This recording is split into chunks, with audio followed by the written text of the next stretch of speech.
Let's see the question. Two particles execute simple harmonic motion of the same amplitude of 20 centimeter with the same period along the same line about the same equilibrium position.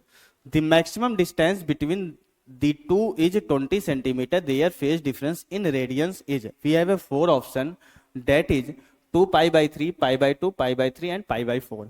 Okay, तो question में क्या बोला जा रहा है कि दो particle हैं जो कि हमारा क्या कर रहा है कि एक ही एम्पलीट्यूड और टाइम पीरियड भी सेम है और एक ही लाइन के अबाउट क्या कर रहे हैं, सिंपल हार्मोनिक मोशन कर रहे हैं।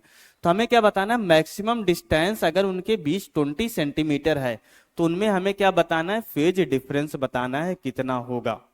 ठीक है, अगर maximum distance between these two particle is 20 centimetre तो we have to tell that what is the phase difference between these two particles if both are performing simple harmonic motion on the same line with the same frequency and with the same time period and with the same amplitude also, right? तो अब देखो, अगर हम यहां पे question देखो, जब भी एक पार्टिकल से ज्यादा दो पार्टिकल अगर सिंपल हार्मोनिक मोशन करने लगते हैं तो सबसे आसान तरीका होता है हम क्या करें, कंसेप्ट अपना ये यूज करें कि पार्टिकल अगर यूनिफॉर्म सर्कुलर मोशन करता है तो उसका projection on the diameter is always perform simple harmonic motion. तो हम यही कंसेप्ट यूज करने वाले हैं कि प्रोजेक्शन ऑफ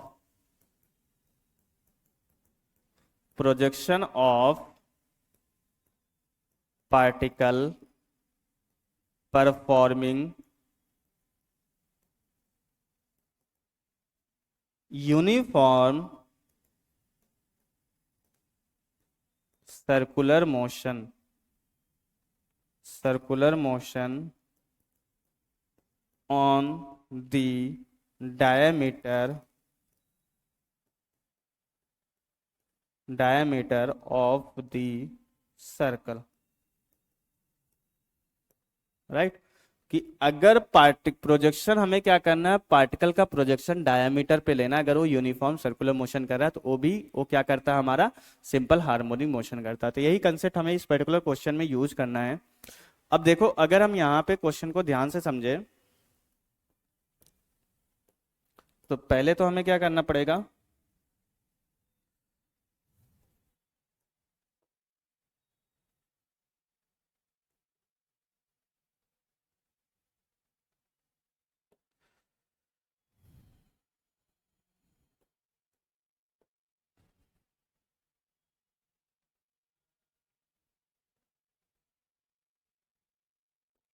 ये हम पहले तो सर्कुलर मोशन सर्कल बना लेते हैं जिसपे वो क्या कर रहा है। अब डायामीटर वाली लाइन को हम थोड़ा सा नीचे ले आते हैं, नीचे शिफ्ट कर देते हैं जिससे कि हमें समझने में आसानी हो। हमने क्या किया, इसी डायामीटर को हमने कहाँ पे शिफ्ट कर दिया है, नीचे शिफ्ट कर दिया है, और इस वाली लाइन को भी हम थोड़ा आगे बढ़ा देते हैं। देखो, जब भी ये कंसेप्ट यूज करते हैं तो हम हमेशा ये कंसीडर करते हैं कि पार्टिकल जो हमारा मूव कर रहा है इस तरीके से मूव करेगा क्लॉकवाइज डायरेक्शन में, और ये इसकी मीन पोजीशन है, और ये इसको हम क्या कंसीडर करते हैं, इसको हम मीन पोजीशन कंसीडर करते हैं। इसी लाइन पे दोनों के दोनों पार्टिकल हमारे क्या कर रहे हैं, सिंपल हार्मोनिक मोशन कर रहे हैं। तो जो मैक्सिमम डिस्टेंस पॉसिबल होती है, एक को मीन पोजीशन के पॉजिटिव एक्सट्रीम की तरफ होना पड़ेगा, दूसरे को मीन पोजीशन के निगेटिव एक्सट्रीम की तरफ होना पड़ेगा, तभी मैक्सिमम डिस्टेंस हमेशा पॉसिबल होती है। तो अगर हमने एक को यहाँ पे रख दिया, एक पार्टिकल अगर हमने कंसीडर कर लिया यहाँ कहीं पे है, एक पार्टिकल यहाँ कहीं पे है और एक पार्टिकल यहाँ कहीं पे है, तो बेसिकली हमारा क्या हो जाएगा, ये इस वाली लाइन पे हमारा कहाँ पे होगा, यहाँ कहीं पे होगा, एंड ये भी हमारे इस पर्टिकुलर लाइन पे कहाँ पे होगा, यहाँ कहीं पे होगा। तो ये डिस्टेंस हमारी कितनी होगी, 20 सेंटीमीटर के बराबर ही होगी, क्योंकि यही डिस्टेंस हमारी कौन सी है, ये वाली डिस्टेंस है, एंड ये हमारा ये डिस्टेंस है, राइट? अब अगर हम यहाँ पे कंसीडर कर रहे हैं, इसका एम्पलीट्यूड हमारा कितना है, 20 सेंटीमीटर के बराबर, तो इसकी रेडियस भी हमारी कितनी होगी, 20 सेंटीमीटर के बराबर। इट मीन्स ये भी हमारा 20 सेंटीमीटर रेडियस है, ये भी हमारा 20 सेंटीमीटर रेडियस है, और ये डिस्टेंस भी हमारी मैक्सिमम कितनी है, 20 सेंटीमीटर क्वेश्चन में गिवन है, राइट? अब अगर ये क्या बन गया, इक्विलेटरल ट्रायंगल बन गया, तो तीनों ही एंगल हमारे इक्वल हो जाएंगे और ये कितना हो जाएगा हमारा 60 डिग्री के बराबर। तो पहला पार्टिकल अगर ये है और दूसरा पार्टिकल ये है, दोनों के बीच जो फेज डिफरेंस होता है यही एंगल हमारा किसको डिनोट करता है, फेज डिफरेंस को डिनोट करता है। तो यहाँ से हमें क्लियरली पता चल जाता है जो फेज डिफरेंस हमारा डेल्टा फाई इक्वल टू कितना हो जाता है 60 डिग्री। इट मीन्स हमारा ये कितना है पाई/3 के बराबर हमारा फेज डिफरेंस आ जाता है।